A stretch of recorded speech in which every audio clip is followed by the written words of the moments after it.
Bonsoir, chers amis. Combien j'aurais aimé partager ce que je vais dire avec vous directement, mais malheureusement, je le dis à travers ce petit vidéo pour dire combien cette présence auprès de vous m'a été très chère. Mais malheureusement, je l'ai annulée au dernier moment et je vous demande pardon pour cela à cause de la situation de notre pays et l'Irak qui est vraiment très dangereuse et jour après jour se dégrade. Donc c'est pas possible qu'un évêque laisse les paroisses et son évêché pour aller pour de bonnes causes, bien entendu, mais je ne voulais pas et je ne pouvais pas également laisser la population. On ne sait pas qu'est-ce qui va se passer demain, donc il faut mieux que je sois auprès d'eux plutôt qu'être à l'étranger et je ne sais pas, peut-être les aéroports seront fermés ou autres et je serai loin de mes enfants, donc c'est très difficile pour moi. Donc je préférais vous adresser ce petit parole pour vous saluer d'abord et vous remercier pour votre invitation et j'espère que ça sera renouvelé pour plus tard quand la paix régnera au moins déjà en Irak et au Moyen-Orient pour pouvoir voyager et venir partager ce que nous avons comme foi et comme culture avec vous. Donc, pour vous dire que les chrétiens aujourd'hui en Irak gardent beaucoup d'espoir malgré les violences qu'ils ont subies depuis des années. Et les violences ne sont pas là depuis hier, elles sont là depuis 2000 ans. Un jour, quelqu'un me dit depuis combien vous vous êtes converti au christianisme? J'ai dit depuis 2000 ans. Et donc, effectivement, la chrétienté est ancrée en Mésopotamie depuis le début du christianisme, depuis saint Thomas. Et c'est important de garder également cette langue qui est l'araméen, la langue de Jésus-Christ, et cette culture chrétienne, la liturgie, avec un patrimoine très très riche pour les monastères, les églises, les premiers missionnaires qui sont allés en Chine pour porter la bonne nouvelle et en Inde également. Ils étaient des moines nestoriens dans l'église de l'Est, donc dans l'église de l'Orient. Et donc c'est une église très très riche. Malheureusement, elle a été attaquée à travers les siècles plusieurs fois. Et il y avait beaucoup de victimes, il y avait beaucoup de martyrs. Et c'est une terre vraiment imbibée du sang des martyrs. Et aujourd'hui, nous sommes les enfants de ceux qui ont donné leur vie pour garder la foi. Et nous continuons à le faire. Et aujourd'hui, je crois notre foi, et à partir même des enfants, on sent cela chez eux, que leur foi est encore plus ancrée dans le Christ et plus ferme qu'avant. Comme plus qu'il y a de persécutions, autant qu'il y a aussi la grâce de Jésus pour être ferme, pour être plus solide et solidaire en même temps. Et c'est important à travers la période de Daesh, c'était une page noire de notre histoire, il y avait beaucoup de victimes, un ultimatum de 24 heures qu'ils nous ont imposé par l'État islamique, il fallait choisir entre mourir, partir et se convertir. Et personne ne s'est converti, tout le monde a préféré à tout quitter pour aller vivre comme réfugié dans notre propre pays, dans le Kurdistan, dans le nord. Et cette épreuve, pour nous, ça nous a aidés à être encore beaucoup plus solidaires entre la population irakienne, qu'elle soit musulmane, chrétienne, yézidi, sabéen, mandéen, et aussi Shabak et les autres. Et tous les Irakiens ont senti vraiment solidaires face à cette violence qui est imposée d'une manière ou d'une autre pour démolir justement la liberté de l'être humain et défigurer la religion, parce qu'on tue au nom de Dieu. Et un vrai Dieu ne peut pas demander à aller tuer son frère. Et donc cette solidarité qu'on a sentie quand on est immigré ailleurs, c'est quelque chose d'extraordinaire.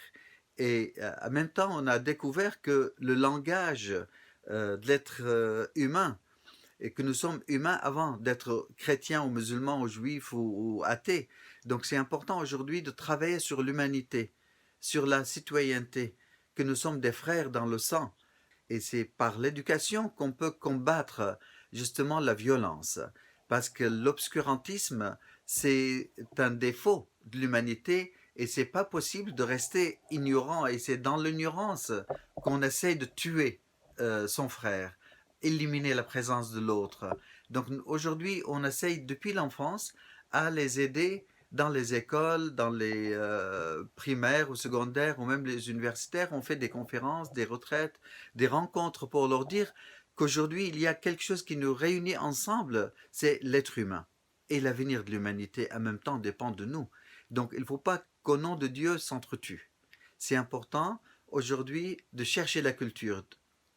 C'est pourquoi en réalité beaucoup d'exemples que nous avons vécu ensemble quand Daesh a attaqué Mossoul, comme un exemple simple, en plus la Syrie et ailleurs également, beaucoup de gens ont pensé pas seulement sauver leurs enfants et leurs biens, mais aussi leur culture. Et notamment, nous avons réussi à sauver plus que 90% de nos livres, nos archives, et les mettre à l'abri au Kurdistan. Et donc, c'est pas possible de partir et laisser notre culture derrière nous. Comme si on est en train d'arracher l'arbre et laisser les racines par terre. On ne peut pas séparer les racines de l'arbre. Donc, on vit ensemble. Nos racines, ce sont notre culture. Et cette culture-là qui nous donne justement ce potentiel de vivre ensemble et cohabiter ensemble et travailler ensemble. Cette culture, on a réussi vraiment plusieurs milliers de manuscrits que nous avons pu les mettre à l'abri durant une période très très courte, 10 jours avant l'entrée de Daesh, et ça serait été vraiment destiné au feu, parce qu'il a brûlé également beaucoup de bibliothèques. Mais les meilleurs des livres, les meilleurs des manuscrits et les archives, on a réussi quand même à les sauver et on continue à les préserver, les numériser et les mettre à la disposition des chercheurs. Et c'est important aujourd'hui aussi à travailler pour l'avenir. Et cet avenir, on ne peut pas le faire loin de la culture et de la terre. Et aujourd'hui, comme Église, on essaye vraiment de dire qu'aujourd'hui, la foi est importante, mais aussi la terre est importante, la culture est importante, et c'est travailler tous ensemble pour donner un sens pour la vie. C'est pourquoi, si nous voulons aider les chrétiens en Orient, c'est les aider à rester chez eux. Ceux qui ont quitté déjà le pays, bravo, ils n'ont pas quitté le pays par plaisir, parce qu'ils étaient persécutés, et en vérité, tout le monde était persécuté. Et je considère ceux qui ont quitté l'Irak et disséminés un petit peu partout dans le monde, c'est-à-dire ils sont des véritables missionnaires pour la paix, pour la culture, pour aider les pays d'accueil à se développer et à servir ces pays-là comme si c'était leur pays d'origine. Et c'est important aujourd'hui d'être honnête avec les pays d'accueil. Mais si on veut aider les gens qui sont restés chez eux, il faut aussi penser à l'éducation, à l'école, à l'université, et en même temps pouvoir faire des mini-projets pour qu'ils puissent vivre sur place et assurer leur avenir. Beaucoup de gens me disent, Monseigneur, si vous voulez que nous restons en Irak, bah, il faut nous trouver un travail, il faut avoir nos droits dans la législation irakienne parce qu'il y a beaucoup d'injustices dans la législation. Il y a vraiment une discrimination contre les chrétiens et les minorités en Irak. Et donc, si nous voulons aider la population chrétienne et yézidi également qui ont été massacrés en masse d'une manière horrible, aujourd'hui, chercher le droit dans la législation, dans le droit justement du gouvernement pour pouvoir être protégés et non pas protégés par des personnes, mais protégés par la loi. Parce qu'on est citoyen, on doit être citoyen et égal avec les autres et non pas comme citoyen de deuxième ou troisième ou quatrième zone. Et beaucoup de gens disent comment vous réussissez à vivre dans ce pays-là en guerre tout le temps depuis des milliers d'années. Et on dit parce qu'on a accepté d'être des citoyens de deuxième zone. Et baisser la tête quand il y a la tempête qui s'abat sur nous pour pouvoir vivre et assurer l'avenir de la chrétienté. Et aujourd'hui, vivre et donner l'exemple avec les autres, c'est vraiment d'être vraiment le sel de la terre et la lumière du monde, pour donner aussi la joie pour les autres, aider et travailler main dans la main. Et moi-même, comme archevêque de Mossoul, la majeure partie de la population de Mossoul, on les côtoie, on les connaît et on est en contact avec eux. On essaye vraiment de créer des ponts entre les religions, entre différentes croyances, différentes ethnies, de sentir que nous appartenons à cette terre ensemble. Et moi, je crois beaucoup à l'avenir et beaucoup de musulmans me considèrent comme leur propre évêque également, qu'on travaille, qu'on les visite et on travaille ensemble pour assurer un petit peu l'avenir de cette ville martyre qui est Mossoul et la plaine de Ninive. Ninive qui est le pays de Jonas, le pays biblique. Malheureusement, aujourd'hui, il y a tellement de violence, mais nous espérons que demain, ça serait mieux qu'aujourd'hui. Et cet espoir nous laisse à dire vraiment être solidaires entre les pays, entre les églises, soutenir les gens qui sont sur place, qui veulent rester sur place, mais il faut aussi tendre la main pour eux pour les aider.